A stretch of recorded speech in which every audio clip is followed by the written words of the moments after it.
को बस ये बात रखनी थी, जो टीनेज में जिन बच्चियों की शादी हो जाती है किशोर अवस्था में, उन बच्चियों का जो फ्यूचर है वो जी बहन जी। पेरेंट्स को देखना चाहिए। पहली बात तो जब हम माता पिता बनते हैं तो हमारी ड्यूटी बन जाती है कि जब हम खुद जब माता पिता बनते हैं तो हमारे अंदर इतनी सोच पैदा हो जाती है कि हम अपने बच्चे का भविष्य कैसे बनाए, कैसे उनका सिक्योर करें। मतलब कुल मिला के ये है कि हमें पता होता है कि हम क्या कर रहे हैं, और हम समाज के दबाव में या मतलब हम रिश्तेदारों के दबाव में आके हम अपने बच्चे का ही मतलब जो भविष्य है वो दांव पे लगा देते हैं। तो ये ऐसा ना करें। और दूसरी बात, वो बच्ची की कैसे वो जिंदगी तबाह करते हैं। जितनी जल्दी बच्चे की शादी होती है फिर वो माँ बनने का प्रोसेस चालू हो जाता है। फिर वो जो खुद का जो ग्रो अप करने की जो एज है, जो पढ़ने की उम्र थी, उसकी कैरियर बनाने की उम्र थी, उसमें क्या है कि वो अब जैसे बच्चे पैदा कर रही है, वो अपने ससुराल वाली फैमिली को संभाल रही है, सारा घर का काम एक है जे बिना पैसे का, बिना मतलब बिना पे किए हुए मेड मिल जाती है, उनके सर्वेंट मिल जाता है कि भाई हाँ ये करेगी क्यों नहीं करेगी। मतलब उस पे भी क्योंकि वो इतनी सक्षम नहीं होती कि वो उन बातों का जवाब दे सकेगी, ना उसकी सोच इतनी बड़ी हो पाती कि वो उस उन चीजों का सामना कर पाए। और उसको सबसे बड़ी बात ये है कि पहले उसी पे पे आऊंगी मैं कि कैसे रोका जाए उनको, उसको कैसे लोग पेरेंट्स को जागरूक किया जाए। तो वो जी लड़की है, सारी उम्र वो आगे जाके कुछ नहीं बढ़ पाती, सारी उम्र उसकी ऐसे ही निकल जाती है क्योंकि उसको अच्छे बुरे का पता नहीं। वो सोचती है कि जो मेरा शोषण हो रहा है इसी का नाम ससुराल है, यानी कि शोषण का नाम ही ससुराल है। बहू बेचारी का नाम ही बहू है, यानी कि बहू का जो बोलते हैं। तो उसको ये सब चीजें मतलब वो सोचती है कि मुझे ये सारी की सारी चीजें एक इसमें मिली है, शादी में मुझे गिफ्ट मिला है एक तरह का। क्योंकि कम एज में शादी होने के बाद ना वो घर की रहती ना घाट की रहती, क्योंकि वो इतनी ज्यादा पढ़ी लिखी भी नहीं है, टीन एज में हो गया 8वीं 10वीं 12वीं तक। और 12वीं तक का बच्चा इतना अपने आप को नहीं कर पाता, और 12वीं तक अगर कर भी जाती है तब उसके पास आज के टाइम में कैरियर तो बढ़ाने के लिए आगे और भी चाहिए है, तो कोई कुछ मतलब कोई एक स्पेशल कोई फील्ड चाहिए उसको उसमें जाने के लिए। या फिर जैसे अगर मान ले ग्रेजुएट होती है, मास्टरी करती है, उसके बाद तब जाके कहीं आजकल जॉब मिलती है। और वो हमारा माइंड भी ग्रो तभी होता है, यानी कि बेटिया का भी माइंड ग्रो तभी होता है जब वो आगे पढ़ती है। तो लेकिन वो जैसे वो रहती है उस माहौल में तो वैसी बन जाती है। तो हम पेरेंट्स की ये जिम्मेवारी बनती है कि हम समाज के, रिश्तेदारों के, अड़ोस पड़ोस के किसी भी बहकावे में ना आए। और जो स्कूल में बच्ची पढ़ रही है वो टीचर है, खासकर महिला टीचर है, उनको बताएं कि आपकी बेटी की शादी से आपकी बच्ची का भविष्य सदा के लिए अंधकार में चला जाएगा। और तो और सबसे बड़ी बात ये है कि जैसे आज आप हो सकता है जितनी ज्यादा शादियां ये होती है तो मिडिल जो फैमिली से आते हैं, मध्य वर्ग से या लेबर कॉम से, खासकर तो लेबर कॉम ही जल्दी से उससे पल्ला झाड़ती है अपनी बिटियाओं से। और क्योंकि वो जिम्मेवारियों से इसलिए भी झाड़ते हैं, आजकल का जो परिवेश है, जो बच्चियों से दुष्कर्म जो हो रहे हैं या जो हम जो बताते हुए भी शर्म आती है कि ऐसी ऐसी बच्चों के साथ घटना हो जाती है। तो वो सोचते हैं कि जितनी जल्दी हो सके हम इन चीजों से मतलब अपनी जिम्मेवारी से मुक्त हो, और मुक्त होके हम भी अपनी आजादी की मतलब चाहे हम लेबर का काम कर रहे हैं, झाड़ी मजदूरी का कर रहे हैं, या कहीं हम किसी घर में मेड का काम करते हैं, या बाप भी कोई ऐसा काम करता है 4th क्लास का, या झाड़ी मजदूरी का ठेला लगाता, कुछ भी करता है, मतलब कुल मिला के ये है।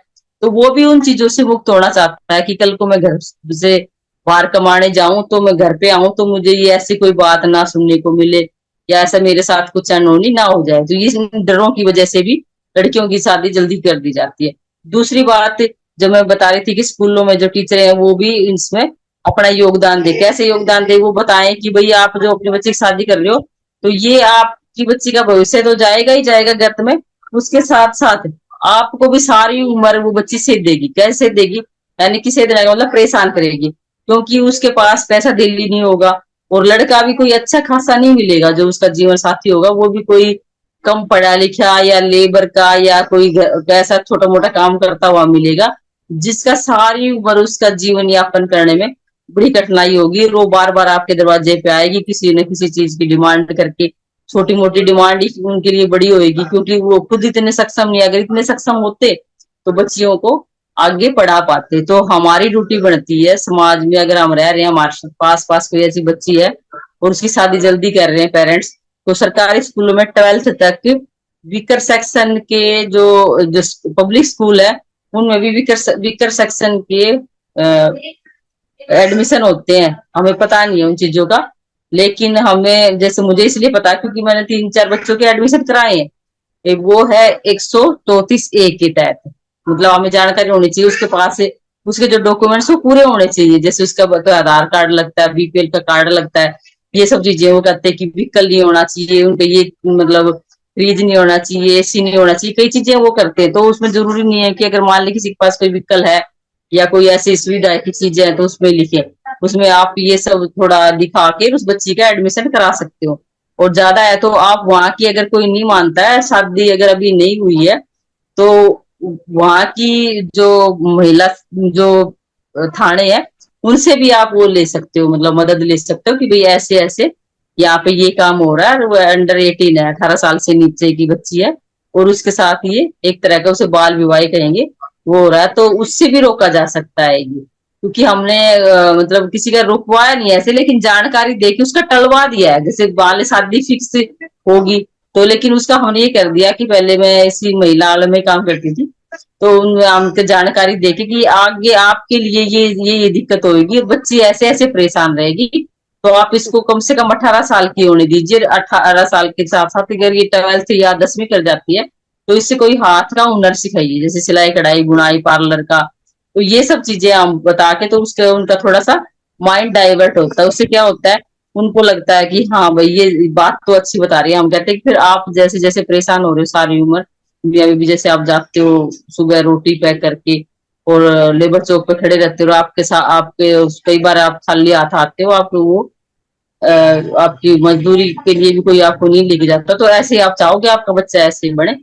तो उनकी एक तरह की काउंसलिंग भी की जाती पेरेंट्स की, तो उससे उनको लगता है कि हाँ ये हमारी हित की बात कर रहा है तब, या कर रही है तब, वो जाके उस बात पे थोड़ा सा उनको मन बढ़ता है, फिर वो पैर को पीछे रखते हैं। या कई बार ऐसा होता है लड़के वाले से बात करनी पड़ती है जहाँ पे लड़की बच्ची की रिश्ता हुआ है, तो उनको भी समझाना पड़ता है कि भाई इतने दिन के लिए तुम्हें रुकना पड़ेगा, नहीं तो फिर आप कहीं और देख लो।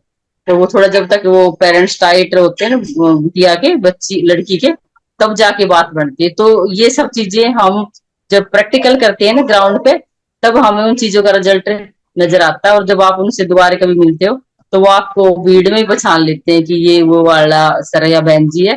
तो उसके लिए हमें थोड़ा सा घर से बाहर निकल के ये काम करना पड़ेगा। तो मैंने 7-8 साल इस फील्ड में काम किया, तो मुझे इसकी जानकारी है। तो आज भी इसके तहत मेरे पास आप काम आते हैं। लेकिन ये अलग बात है कि वो पोर्टल पर नहीं जुड़ते, क्योंकि उनके पास ना तो एंड्रॉइड फोन है, ना उनको इतनी जानकारी है। उनके पास तो वही है, दो दो 4 रोटी के ही जुगाड़ में, वो अपने 2 जून की रोटी के जुगाड़ में लगे रहते हैं।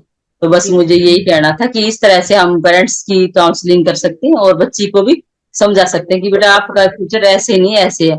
अगर कोई समर्थ है तो सरकारी स्कूलों में इतनी ना तो फीस होती है और सिर्फ 2 ही ड्रेस लगती है, तो आप उन बच्चियों की एजुकेशन भी अडोप्ट कर सकते हो, जैसे हमारे कटके सर ने करी हुई है सारी बच्चियों की, 24 बच्चियों की। तो आप ये काम भी कर सकते हो। अगर कोई 1-2 बच्ची को भी हम अपने जीवन में कहीं किसी को सफल कर पाए तो ये बहुत बड़ी बात है।